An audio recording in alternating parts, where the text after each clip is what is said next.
Olá, boa noite. Espero que estejam todos bem, tá? Deixa eu só ajeitar aqui um pouquinho aqui. Beleza, fica melhor, né? E a gente vai conversar um pouquinho sobre questões de fé e de caridade hoje na noite de hoje, tá? Eu desejo a todos uma ótima noite, então vamos começar a trabalhar. Deixa eu só organizar um pouquinho isso aqui. Pronto. Certo? Então, antes de qualquer atividade do centro espírita, de praxe, se faz uma oração. Seja o começo, seja o fim. Ah, Cristiane, isso é um ritual? Né?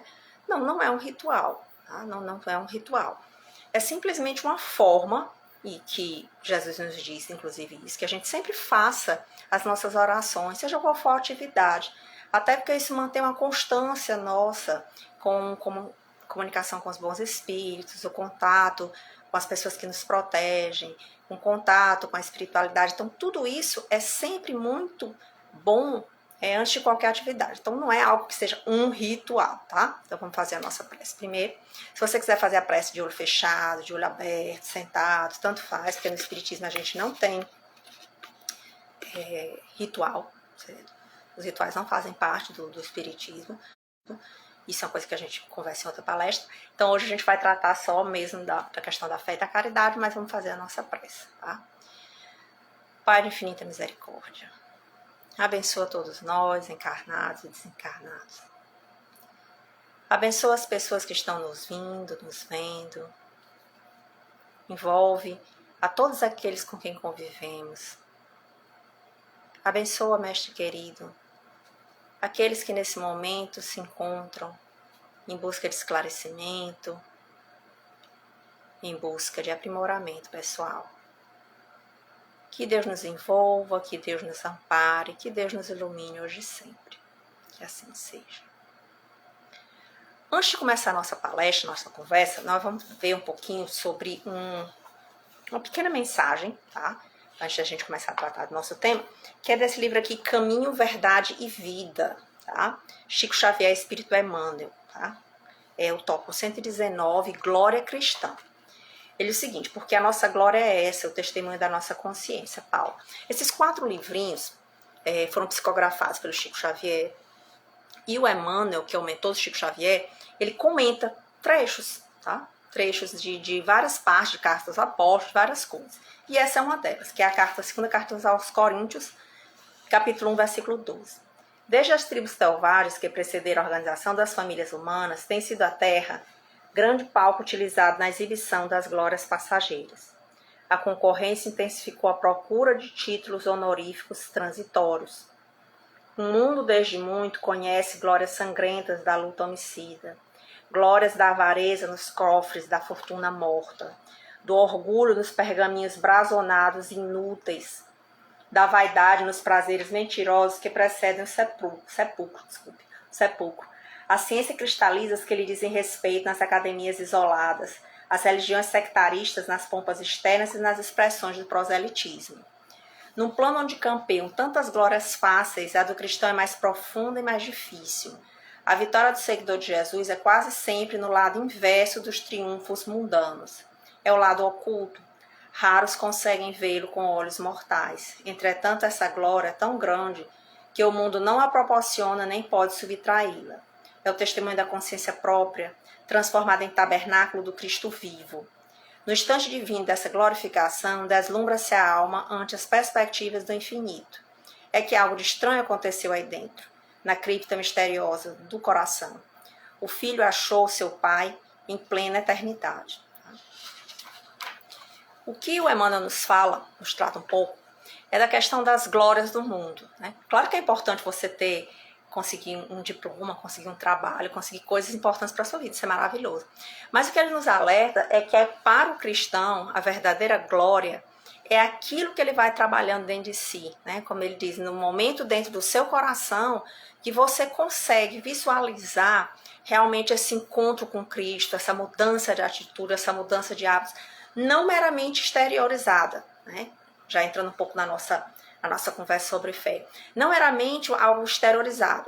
Deixa eu conversar, deixa eu ficar correndo atrás das pessoas propagando minha religião. Não é nesse sentido, tá? Ele está falando no sentido em que a gente tenta melhorar, em que a gente tenta se aprimorar, e isso faz toda a diferença, certo?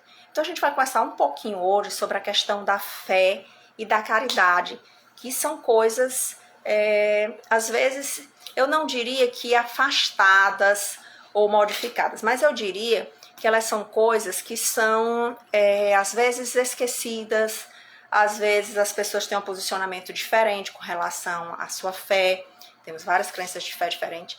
Às vezes a pessoa tem, como vou dizer de maneira melhor, às vezes as pessoas têm a questão da caridade como simplesmente achar que, deixa eu distribuir 100 cestas básicas, que eu já tenho um lugar reservado em nosso lar para algumas espíritas. O céu deixou de ser céu para virar nosso lar, né? A pessoa não sabe nem para onde vai, mas ela almeja nosso lar. Ela não sabe nem se a colônia dela é nosso lar, mas ela almeja o nosso lar. Então, por conta disso, a gente vai tentar conversar um pouquinho sobre essa fé e essa caridade no sentido da doutrina espírita propriamente dito. O que a doutrina espírita nos diz, nos fala com relação à fé, nos fala com relação à caridade, sem grandes misticismos, sem interpretações contrárias, sem fazer o proselitismo, como eu disse antes, que é você tentar agariar quanto mais pessoas melhor para você, por aquilo que você pensa, e sem também essa ideia de que a caridade é só você distribuir, né? Inclusive o Evangelho vai nos relatar, com relação à caridade, qual é uma das caridades mais difíceis que a gente tem, e que geralmente a gente acaba pisando na bola, e eu tô falando por mim mesma, tá? A gente acaba pisando na bola por conta dessa questão dessa caridade, tá? Então, primeiro a gente vai conversar um pouco sobre o que é fé. O que é fé?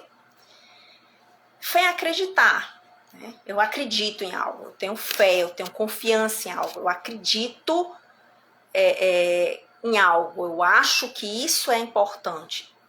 Então a fé, ela pode ser uma fé em coisas materiais, ela pode ser uma fé em coisas transcendentais, no transcendente, né, no espiritual. E nós vamos conversar um pouquinho sobre as duas, porque elas acabam se entrelaçando, né? Porque nós somos criaturas que, pelo menos, tentamos muito buscar o espiritual, mas a gente não pode esquecer que a gente também tem as nossas atividades do dia a dia, nós temos também as nossas atividades que são mais importantes, nós temos as nossas atividades que são diferenciadas, tá? Então a gente vai conversar um pouco sobre essa questão de fé, falando dessas diferenças. Eu posso ter a fé de que eu vou conseguir algo. E o interessante é que antes de muita gente falar dessa questão de você confiar em si mesmo, de você acreditar em si mesmo, tem uma parte do Evangelho, do Livro dos Espíritos, que trata justamente disso, dessa questão da fé, dessa questão de você acreditar nele, de você mesmo. E a gente pega bem aqui, me permite o capítulo 19, a fé transporta as montanhas do Evangelho, tá? Qualquer edição, não dá para me dizer a página, porque você pode ter uma edição diferente. E no Evangelho segundo o Espiritismo diz o seguinte: a fé transporta as montanhas, né? E fala do poder da fé. Mas a parte que eu quero focar é esse trecho bem aqui. No sentido próprio, é certo que a confiança nas suas próprias forças torna o homem capaz de executar coisas materiais que não consegue fazer quem duvida de si, tá? Mas aqui é unicamente no sentido moral que se deve entender as palavras. As montanhas que a fé transporta são as dificuldades, as resistências, a má vontade, em suma, que encontramos entre os homens, ainda quando se trate das melhores coisas, tá? A fé, os preconceitos da rotina, o interesse material, o egoísmo, a cegueira do fanatismo, as paixões orgulhosas são outras tantas montanhas que barram o caminho de quantos trabalham pelo progresso da humanidade. Eu tenho essa fé, que é uma fé humana, que é uma fé nas minhas atividades. E quando Kardec faz esse comentário, porque esse comentário não é o comentário dos espíritos, é o comentário dele, a gente sempre separa, porque quando tem um comentário que é de Allan Kardec, não tem qualquer menção a espíritos, mas quando é dele, tem a menção dos espíritos. E quando ele fala em você acreditar em si mesmo, em momento algum ele está trabalhando com essa visão supostamente chamada de positividade tóxica, né? Kardec não está pensando nisso. O que é a positividade tóxica? É a pessoa que está afundada na lama e ela está todo o tempo achando que está tudo bem. Não, mas não está tudo bem. Você está com algum problema, então você tem que resolver, né? Ele fala acreditar em si mesmo, porque se a gente não acredita, as outras pessoas podem nos ajudar. Pessoas amadas, pessoas queridas. Mas se nós não acreditarmos, fica muito difícil a gente conseguir alguma coisa. E reitero, pessoal, Kardec não está se referindo ao que se hoje conhece como positividade tóxica, tá? Que é fingir que não existe problemas, fingir que não existe dificuldades, fingir... Não, isso é alienação do mundo. O que o Kardec fala é a gente acreditar nos nossos propósitos. Eu tenho, digamos, um livro para ler. Eu já sento e digo, eu não vou aprender, eu não sei. O meu cérebro está entendendo o que eu estou dizendo, que eu não vou aprender e eu não vou compreender. O meu cérebro vai trabalhar para isso. Né? Eu preciso me esforçar e preciso acreditar em mim. Acreditar naquilo que eu estou fazendo. Mas, Cristiane, como é que vai ficar a fé com as provas da reencarnação? Porque você está dizendo, no caso da fé humana, da gente acreditar, da gente fazer, da gente batalhar. Mas aí eu acredito e não dá certo. Primeiro vamos dividir por partes, tá? Eu ainda estou na fé humana, vou passar para mais as questões da nossa fé, mais a questão moral, mais a questão religiosa, tá? Eu não posso hoje dizer para vocês, eu tenho certeza que eu vou virar uma excelente bailarina e que vou dançar. Por quê? Por mais que eu queira isso, hoje já não daria mais. Tá? Questões etárias, questões que o meu joelho não permite mais. Tá? Eu posso dançar, posso coisar, mas eu não serei a bailarina do municipal. Não dá. Certo? Eu não vou ficar insistindo em algo que no momento eu tô vendo que não dá. Eu posso achar maravilhoso ver uma pessoa mergulhando no mundo do oceano, fazendo trabalhos fantásticos. Mas no momento, por mais que eu ache bonito, por mais que eu ache interessante, eu não tenho condições de virar uma mergulhadora para ir para o meio do oceano, para descer em altas profundidades. Não é. Talvez eu mergulhe numa piscina, talvez eu mergulhe num lago, talvez eu aprenda noções de mergulho, mas eu não virarei um mergulhador famoso. Não vai ser nessa encarnação, tá? Então a gente tem que diferenciar um pouco essa fé que a gente tem na gente daquelas coisas que são, no momento, nós percebemos que não vai dar. A gente percebe que não vai dar. Mas, Cristiane, como é que a gente vai separar o não vai dar do a gente ter fé na gente mesmo? Certo? É um trabalho de conhecimento. É um trabalho daquilo que a gente faz. Vamos pegar o Thomas Edison, tá? Que aprimorou a lâmpada. Ele não descobriu a lâmpada, ele aprimorou a lâmpada. Ele fez 2.000 tentativas, minha gente. Você imagina o que é? Vamos nos colocar no lugar dele. Você imagina o que é todo dia você tentar fazer um filamentozinho de algodão e tentar fazer que a lâmpada funcionasse. E durante 2.000 vezes elas não funcionavam. Ele sempre dizia, mas eu estou aprendendo uma nova forma que eu já sei que não vou fazer. Mas ele tinha convicção plena de que aquilo ali ia dar certo. Tá? Ele tinha convicção plena que aquilo ali ia chegar em algum lugar. Tá? Então, muitos de nós temos essa convicção e sabemos, são as nossas vozes internas que dizem, é isso aqui vai dar certo. E a gente pode sofrer um bombardeio de negativismo. Quantas pessoas contraram o negativismo, como a gente acabou de ler? Os preconceitos, as dificuldades, os problemas que os outros nos apresentam. Mas a gente vai vencendo, vencendo, vencendo. E reitero, não é a fé que é calcada num otimismo exagerado. Não é a fé calcada fora da realidade. Né? Brinquei agora dizendo que não dá mais para ser bailarina do municipal, a primeira bailarina, não dá. Eu posso dançar, mas a primeira bailarina não posso. Mas outras coisas eu posso fazer. Está permitido fazer essas coisas. Né? Então a fé começa nesse acreditar. E isso atinge a nossa saúde, isso atinge o nosso equilíbrio, isso atinge outras coisas.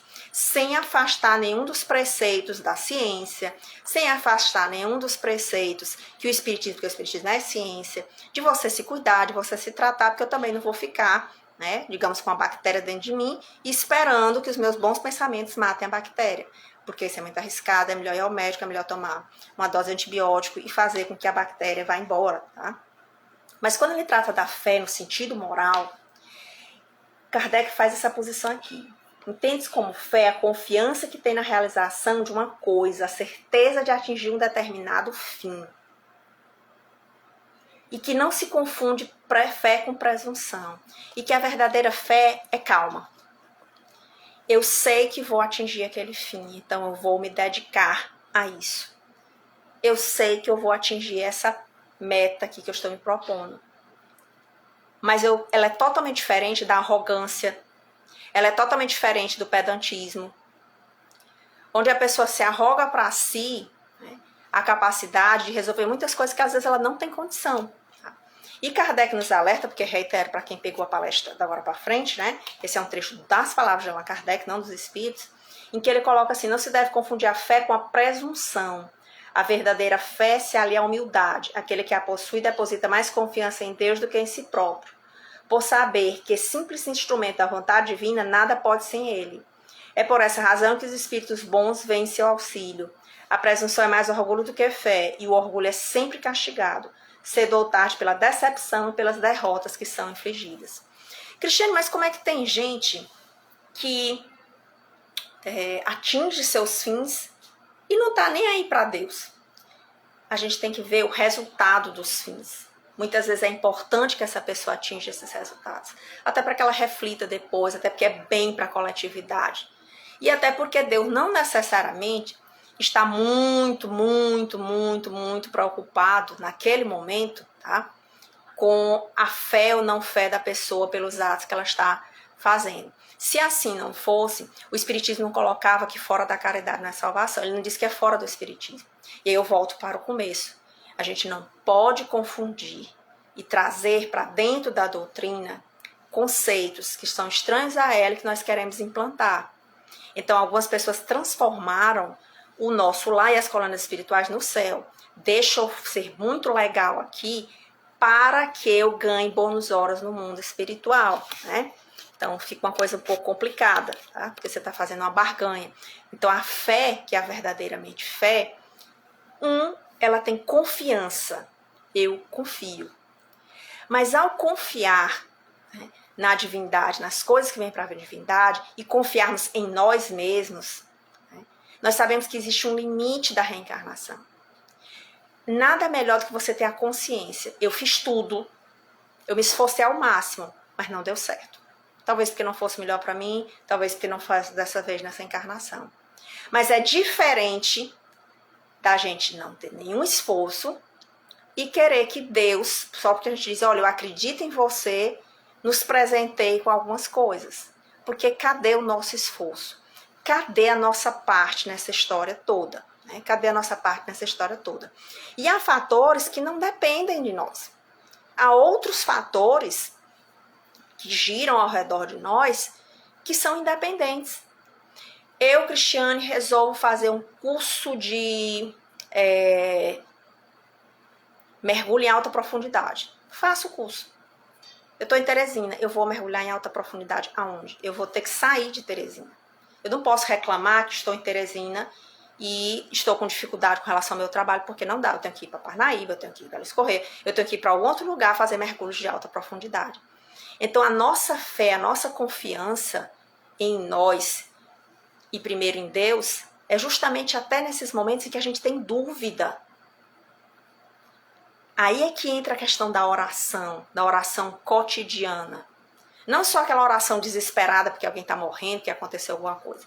Porque nós somos mesmos angustiados, às vezes desesperados, e a gente lembra de Deus nessa hora, tá? Eu me recordo que quando a gente faz essas interferências diárias, até nas mínimas coisas. Porque a fé em Deus é a fé que se tem num grande amigo. A nossa tendência é ter a fé em Deus como alguém que vai nos prover de alguma coisa, mas assim, aquele chefe bem carrasco, sabe? Aquele chefe que vai dizer assim, você fez isso? Ah, então eu vou te dar isso. Tá? Nós nos esquecemos que Jesus fala Pai do céu, Papai do céu. Antes que alguém diga que porque que é Deus, é papai, lembre-se que Jesus estava há 2000 anos e que se ele fosse dizer mamãe do céu, ou falar que Deus não é um sexo, e a confusão ia ser grande. Ele ia ser crucificado até antes, muito antes do que era o necessário. Tá? Então, fiquemos nessa parte aqui, porque o mais importante é justamente isso. Essa nossa conversa com Deus. Meu Deus, eu vou tomar tal decisão. eu preciso refletir, eu quero pensar nisso. Me ilumine, me ajude. Tá? É nessa conversa fraterna, não aquela conversa com receio, aquela conversa temerosa, ou então aquela conversa, como a gente acabou de ler, que Kardec fala da conversa da pessoa arrogante. Eu quero isso, eu quero que Deus me dê isso.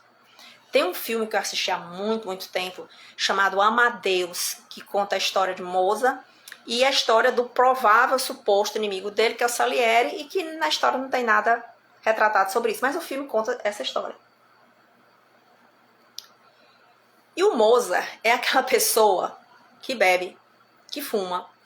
O Mozart é mulherengo. O Mozart só tá querendo se divertir. Só que o Mozart toca divinamente. Divinamente. E o Salieri é aquela pessoa mais quieta, muito devoto, muito isso, também é compositor do imperador. E ele fica enlouquecido, porque ele tem uma cena do filme que ele pergunta a Deus: eu não te sirvo tão bem, eu não te faço tão bem, eu quero te fazer bem. E ele não entende como é que ele, tão devoto, o Mozart é quem tem o dom da música, e não ele. Ele fica chateadíssimo com isso, dentro do contexto da história. Claro, sem saber as questões reencarnacionistas, sem nada disso, que o filme não trata dessa questão.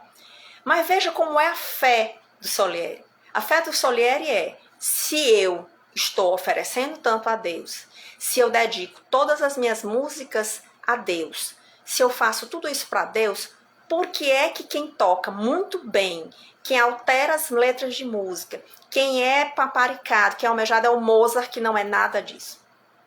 Porque focando no nosso amigo Salieri, a fé dele é uma fé de troca. Eu faço isso, Deus, e você me dá isso. Quanto mais eu faço, mais você me dá. Quanto mais eu fizer, mais eu estarei salvo.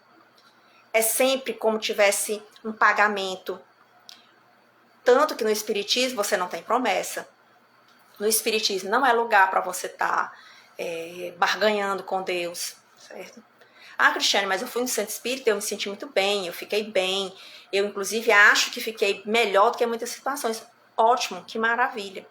Mas ainda assim, não é uma obrigação sua se tornar espírita porque isso aconteceu. Não é uma obrigação sua você crer ou deixar de crer, porque isso é uma escolha sua. Se tem uma coisa que o Espiritismo respeita, é livre-arbítrio. Mas esse livre-arbítrio é com responsabilidade. Né? O apóstolo Paulo diz que tudo me é lícito, mas nem tudo me é possível fazer. Eu posso fazer tudo, mas eu respondo pelos atos que eu quero fazer. Né? E mais à frente, quando ele vai tratar de fé religiosa, o Kardec faz a seguinte observação. Do ponto de vista religioso, ele não está tratando da questão filosófica, a fé consiste na crença em dogmas especiais que constituem as diferentes religiões. Todas elas têm seus artigos de fé. Toda religião tem um artigo de fé. Quando você pega o protestantismo, quando você pega o catolicismo, eles têm artigos de fé. Que você, como católico, como protestante, ou qualquer outra religião, você vai se adequar, você vai absorver para a sua vida, se te faz bem, e você vai continuar. Sob esse aspecto, ou seja, em relação aos dogmas, Kardec continua. A fé pode ser raciocinada ou cega. Nada examinando, a fé cega aceita sem controle tanto verdadeiro como falso. E a cada passo se choca com a evidência e a razão. Levada ao excesso, produz o fanatismo. Eu posso acreditar, mas como diz uma mensagem no Evangelho do Espírito José, acreditamos, mas sabemos por que acreditamos. O que eu estou lendo, o que eu estou vendo, tem fundamento? Esse trecho desse livro espírita tem fundamento? Esse vídeo que eu estou vendo espírita tem fundamento? Isso se apoia nas obras básicas? Isso se apoia em Kardec? É isso que o espiritismo prega? Porque veja, o que acontece com razoável frequência são as pessoas dizerem assim: eu não gosto do espiritismo porque vi isso. Aí você vai ver o que é o isso. O isso não tem nada a ver com o espiritismo. A pessoa viu um vídeo de alguém que se diz espírita e o vídeo não coincide com os pilares da doutrina espírita. Aí a pessoa pega num bloco só e junta todo o espiritismo dentro daquela posição, o que não é. O Espiritismo trabalha com vários assuntos que não vêm ao caso, nossa conversa sobre a fé. E quando a gente fala dessa fé raciocinada, ela envolve tudo. Tudo. Eu vou a um centro espírita. Esse centro espírita, ele está fazendo que tipo de atividade, que tipo de prática? Eu vou ter que raciocinar baseado nas obras de Kardec. Porque pode ser que ele não seja um centro espírita. Pode ser que ele tenha só um nome espírita, mas ele não seja um praticante, um adepto do espiritismo. Porque ele tem práticas que o espiritismo não usa mais, outras religiões usam, e é louvável que elas usem, mas que o espiritismo não usa. Então você acaba sem saber por quê. Porque não procurou raciocinar. Porque não procurou ver. Será que o que esse palestrante, o que esse dirigente, o que esse médium está dizendo, o que essa pessoa está falando é fundamentado na doutrina espírita, na doutrina dos espíritos? É. Então a gente vai conversar. Se não, passe tudo pelo crivo da razão sempre, tá? Quando a fé se assenta no erro, nos diz Kardec, cedo ou tarde desmorona.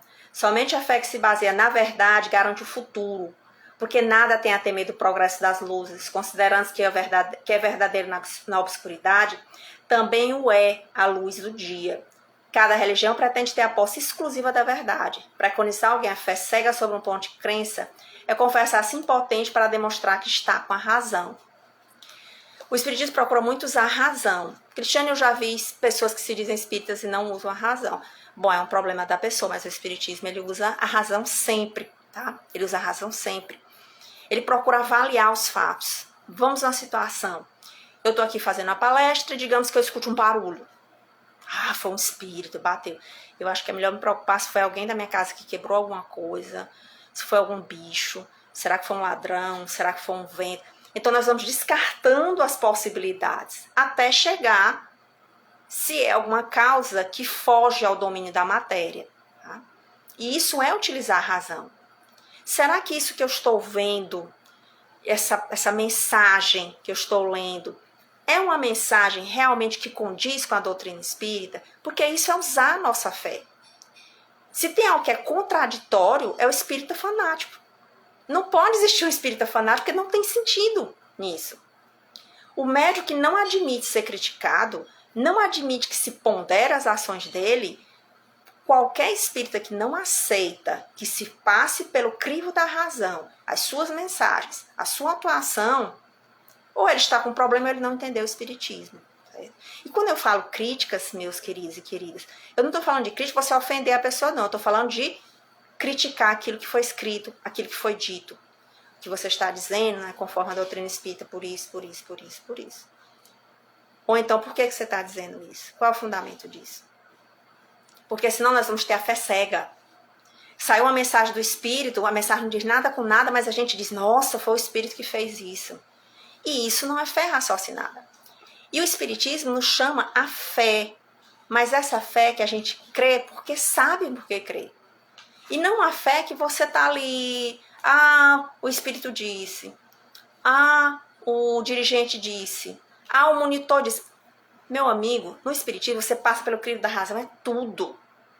Tudo mesmo, você vai lendo, isso aqui é, isso aqui é, isso aqui é, isso aqui é. Algumas pessoas dizem assim, eu não tenho fé, queria ter. Muitas pessoas tiveram péssimas experiências nessa existência ou em vidas passadas com a fé, uma fé imposta, uma fé que te diz eu te proíbo, uma fé que te diz você não pode pensar, você não pode isso, você não pode aquilo. E elas acabam tendo ojeriza qualquer atividade religiosa ou qualquer coisa voltada para a fé. E que é muito compreensível, é plenamente compreensível que elas tenham isso. Tá? Elas têm essa dificuldade. Já outras pessoas, nos diz Kardec, elas nascem com essa tendência a acreditar, a ter fé. E reitero, uma fé raciocinada. Tá? Uma fé raciocinada. Essa fé nos permite saber da prática da caridade, do exercício da caridade. Mas não o exercício da caridade para aliviar a nossa consciência pesada.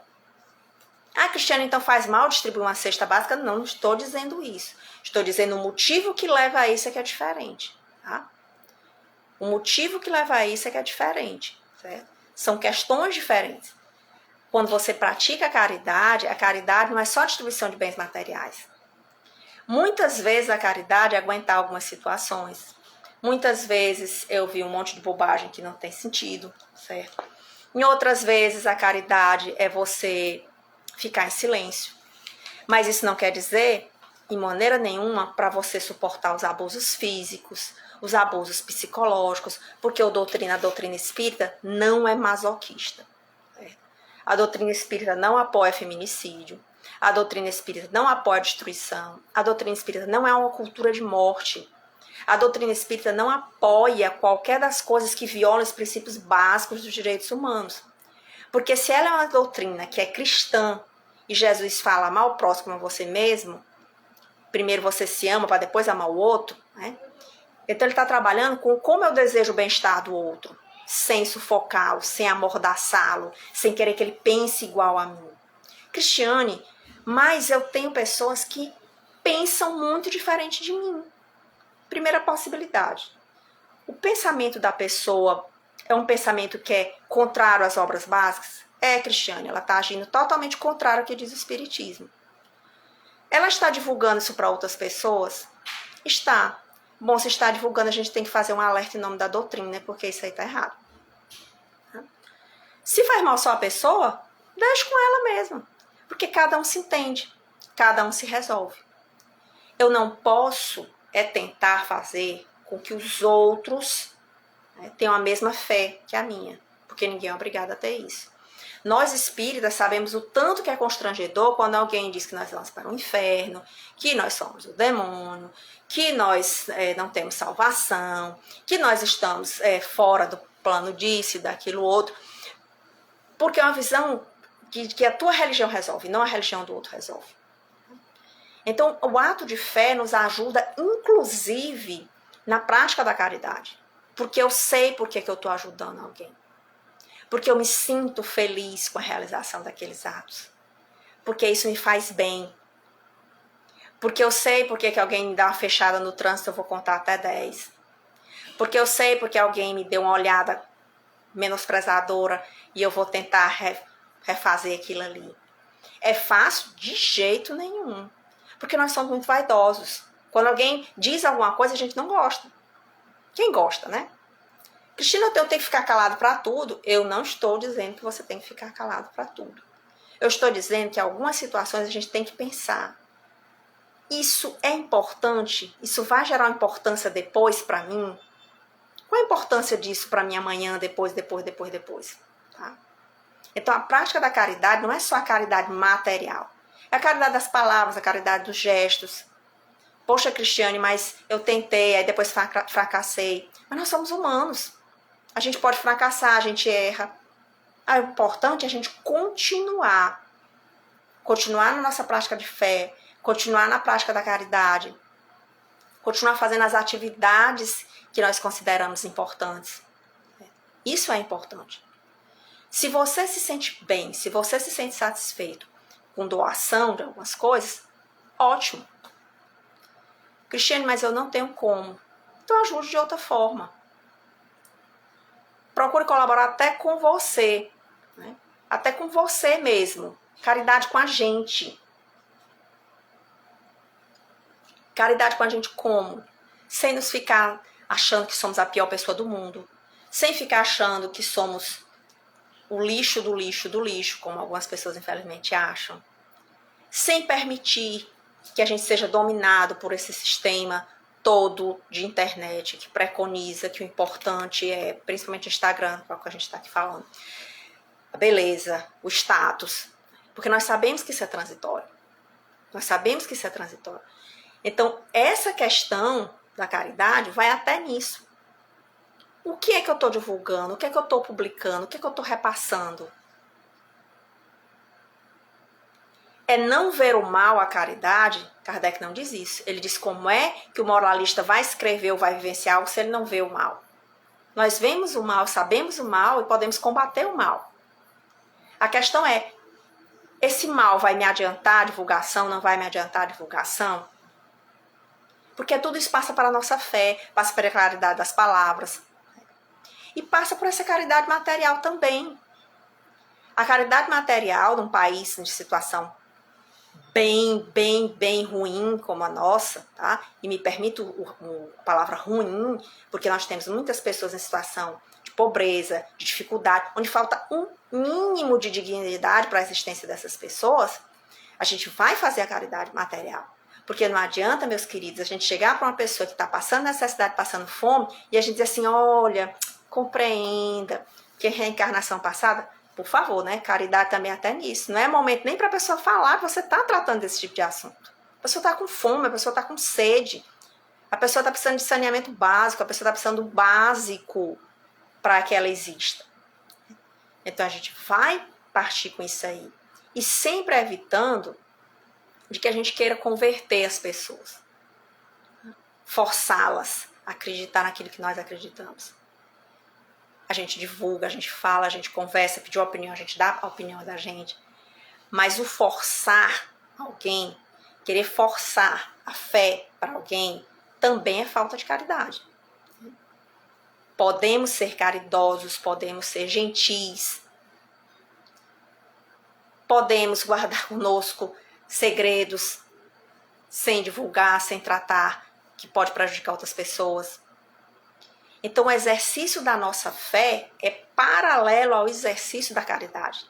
Elas são mão a mão, certo? As pessoas vivem e trabalham nisso, mas isso é uma constância. Alguns dizem, Cristiane, eu estou em casa, eu estou impossibilitado de sair. Como é que eu vou fazer caridade? Eu não tenho nem para mim. O que eu ganho é um auxílio. E eu tenho 4, 5 meninos. Como é que a gente faz caridade, Cristiane? Desse jeito. Com um sorriso, com uma palavra. E quem tem as condições financeiras pode auxiliar os outros.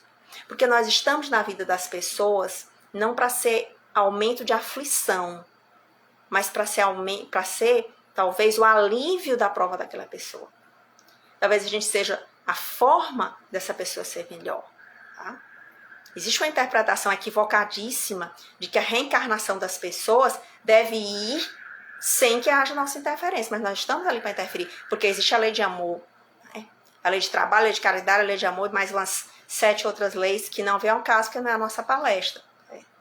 E como é que eu vivencio isso? Com fé. Então a pessoa que não tem fé não faz caridade? Faz sim. Porque o exercício de fazer o bem é uma questão ética, não uma questão religiosa. Mas o que eu estou lhe dizendo é que quando a gente tem a fé nos momentos mais difíceis da prática da caridade, a gente tem com que se segurar de uma forma melhor. A pessoa que não tem fé pratica a caridade do mesmo jeito. Ajuda. Algumas pessoas que têm muita fé é zero caridade, né? Zero caridade. Então não existe essa questão de você estar querendo impor a fé ou impor a caridade. Você tem que fazer o bem, você tem que fazer aquilo. Primeiro porque eu tenho que compreender o que são essas palavras. A caridade no tempo de Jesus era uma.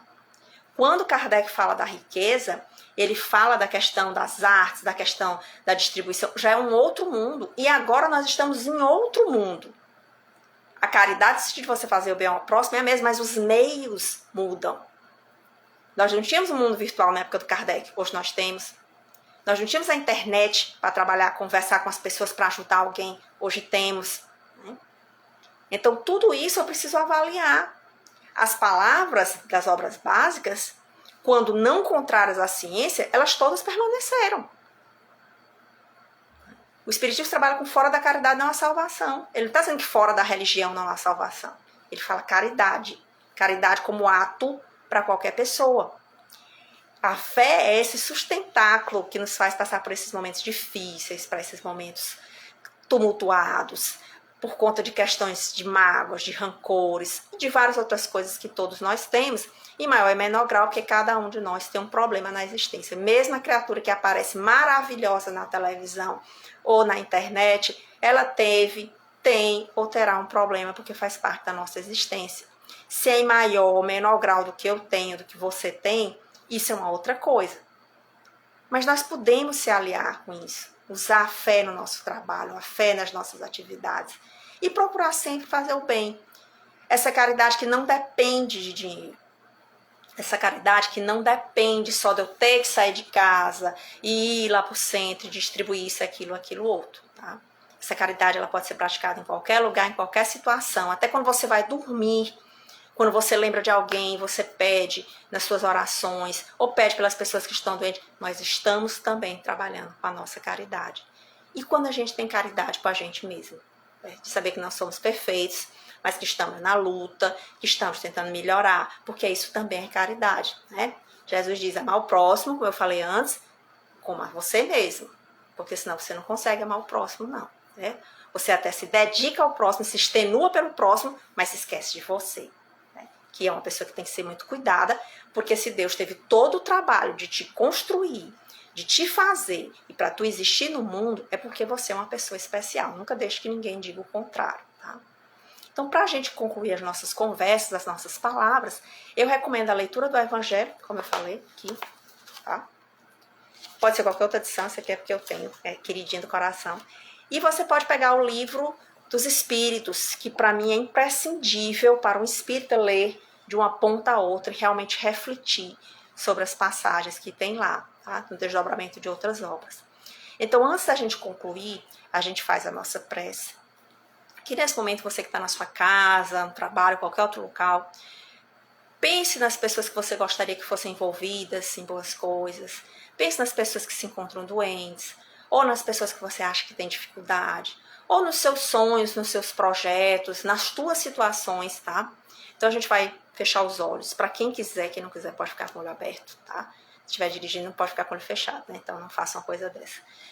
Pai de infinita misericórdia, abençoa todos nós que nos encontramos aqui nesse diálogo dos dois planos da vida. Senhor Jesus, nós te agradecemos ao dia de hoje, nós te agradecemos as reflexões que fizemos durante o dia. Abençoa a cada um que assiste essa nossa palestra, seus lares, suas casas, seus trabalhos. Abençoa, Senhor, as pessoas em que eles estão pensando. Abençoa as pessoas que estão nos hospitais, nos abrigos, os que se encontram em angústia, em desespero. Abençoa os suicidas e os homicidas. Envolve na tua paz e na tua misericórdia a nossa nação, o nosso planeta. Envolve e abençoa, Senhor, a todos aqueles que buscam a justiça e a verdade. Que Deus nos ampare e nos ilumine hoje e sempre, que assim seja. Eu desejo a todos uma ótima noite, muita paz, calma, equilíbrio, prudência e os benefícios de uma fé raciocinada, certo? Porque coisa melhor não há, certo? A todos uma boa noite. Tchau, tchau, com os abraços do Centro Espírita Nosso Lar.